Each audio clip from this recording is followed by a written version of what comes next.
श्री गणेशाय नमः। श्रीमद् भगवत पुराण के द्वितीय स्कंद का चौथा अध्याय। राजा का श्रेष्ठ विषयक प्रश्न और सुखदेव जी का कथा आरंभ। सूत जी कहते हैं, सुखदेव जी के वचन भगवत तत्व का निश्चय कराने वाले थे। उत्तरानंदन राज परीक्षित ने उन्हें सुनकर अपनी शुद्ध बुद्धि भगवान श्री कृष्ण के चरणों में अनन्य भाव से समर्पित कर दी।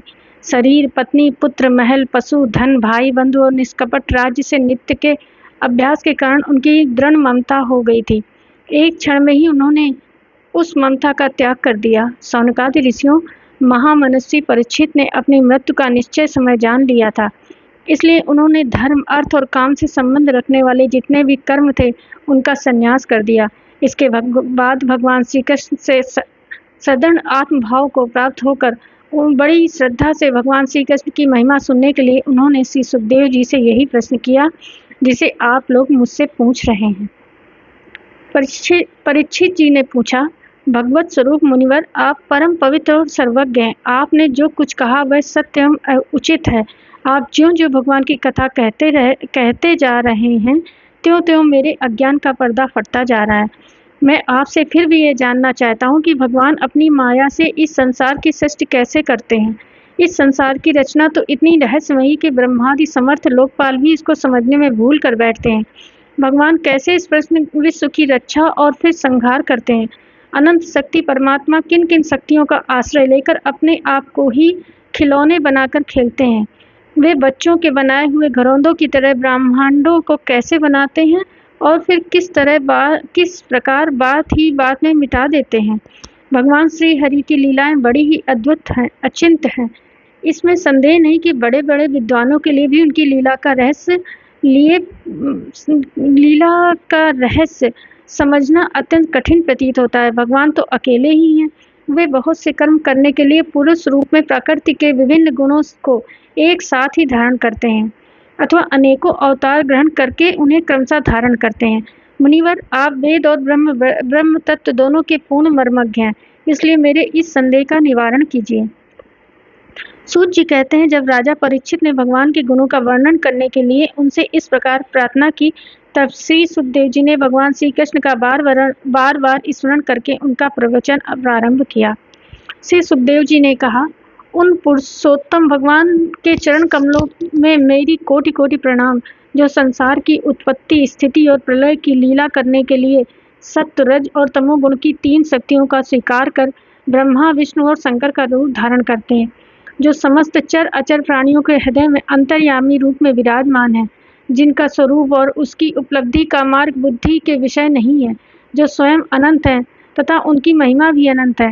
हम पुनः बार बार उनके चरणों में नमस्कार करते हैं, जो सत्पुरुषों का दुख मिटाकर उन्हें अपने प्रेम का दान करते हैं, दुष्टों की संसारिक बढ़ती रोक कर उन्हें मुक्ति देते हैं तथा जो लोग परमहंस आश्रय में स्थित हैं उन्हें उनकी ही अभिष्ट वस्तु का दान करते हैं, क्योंकि चर अचर समस्त प्राणी उन्हीं की ही मूर्ति है, इसलिए किसी से भी उनका पक्षपात नहीं है।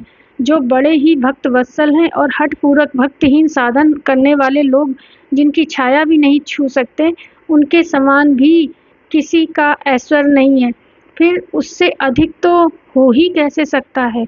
तथा ऐसे ऐश्वर्य से युक्त होकर जो निरंतर ब्रह्म स्वरूप अपने धाम में विहार करते रहते हैं, उन भगवान श्री कृष्ण को मैं बार बार नमस्कार करता हूँ, जिनका कीर्तन, स्मरण, दर्शन, वंदन, श्रवण और पूजन जीवों के पापों को तत्काल नष्ट कर देता है। उन पूर्ण कीर्त भगवान श्री कृष्ण को बार बार नमस्कार है। विवेकी पुरुष जिनके चरण कमलों को शरण लेकर अपने हृदय से इस लोक और परलोक की आसक्ति निकाल डालते हैं और बिना किसी परिश्रम के ही ब्रह्म पद को प्राप्त कर लेते हैं, उन मंगलमय कीर्ति वाले भगवान श्री कृष्ण को अनेक बार नमस्कार है। बड़े बड़े तपस्वी, दानी, यशस्वी, मनस्वी, सदाचारी और मंत्रवेत्ता जब तक अपनी साधनाओं को तथा अपने आय को उनके चरणों में समर्पित नहीं कर देते, तब तक उन्हें कल्याण की प्राप्ति नहीं होती।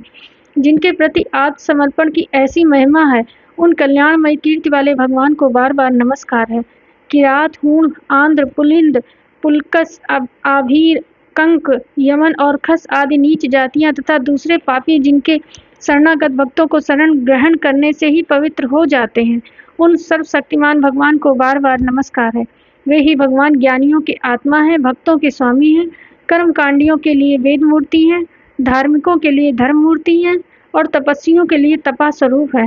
ब्रह्मा, शंकर आदि बड़े-बड़े देवता भी अपने शुद्ध हृदय से उनके स्वरूप का चिंतन करते हैं और आश्चर्यचकित होकर देखते रहते हैं। वे मुझ पर अपने अनुग्रह की प्रसाद की वर्षा करें, जो समस्त संपत्तियों की स्वामिनी लक्ष्मी देवी के पति हैं, समस्त यज्ञों के भोक्ता एवं फलदाता हैं, प्रजा के रक्षक, सबके अंतर्यामी और समस्त लोकों के पालन करता है तथा पृथ्वी देवी के स्वामी हैं, जिन्होंने यदुवंश में प्रकट होकर अंधक, वृष्णि तथा एवं यदुवंश के लोगों की रक्षा की है तथा जो उन लोगों के एकमात्र आश्रय रहे हैं। वे भक्तवत्सल संत जनों के सर्वस्व श्री कृष्ण मुझ पर प्रसन्न हो। विद्वान पुरुष जिनके चरण कमलों के चिंतन रूप समाधि से शुद्ध हुई बुद्धि के द्वारा आत्म तत्व का साक्षात्कार करते हैं तथा उनके दर्शन के अनंतर अपनी अपनी मति और रुचि के अनुसार उनके स्वरूप का वर्णन करते रहते हैं, वे प्रेम और मुक्ति के लुटाने वाले भगवान श्री कृष्ण मुझ पर प्रसन्न हो। जिन्होंने सृष्टि के समय ब्रह्मा के हृदय में पूर्व कल की स्मृति जागृत करने के लिए ज्ञान की अधिष्ठात्री देवी के प्रेरित किया और वे अपने अंगों के सहित वेद के रूप में उनके मुख से प्रकट हुई, वे ज्ञान के मूल कारण भगवान मुझ पर कृपा करें, मेरे हृदय में प्रकट हो। भगवान की पंच महाभूतों से इन शरीरों का निर्माण करके इनमें जीव रूप में शयन करते हैं और 5 ज्ञानेंद्रिया, 5 कर्म इंद्रिया, 5 प्राण और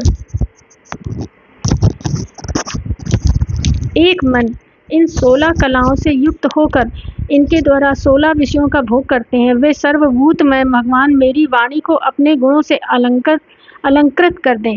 संत पुरुष जिनके मुख कमल के मकरंद के समान झरती हुई ज्ञानमयी सुधा का पान करते रहते हैं, उन वासुदेवा अवतार सर्वज्ञ भगवान श्री व्यास के चरणों में मेरा बार बार नमस्कार है।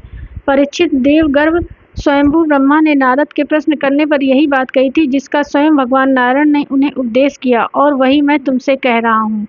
इस प्रकार चौथा अध्याय पूरा हुआ। राधे राधे।